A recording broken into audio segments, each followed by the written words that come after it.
परभणी जिल्ह्यामधून वाहणारी गोदावरी मागील 4 दिवसांपासून दुथडी भरून वाहतीये आणि याच गोदावरीने रौद्र रूप धारण केलेलं आहे। धोक्याची पातळी सुद्धा ओलांडली आहे आणि आता गोदावरीचं पाणी शेतकऱ्यांच्या शेतांमध्ये शिरतंय आणि धारासूर येथील एका शेतकऱ्याच्या तब्बल 5.5 एकर शेतामध्ये पाणी शिरलंय।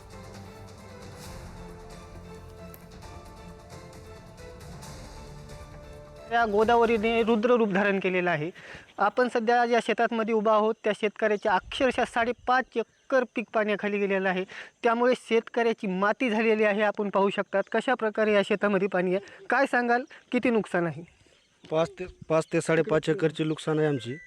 जवळपास सगळा आमचा कापूस घरसुद्धा पाण्यामध्ये आलेला आहे आमचा आणि भरपूर काही नुकसान झालेलं आहे।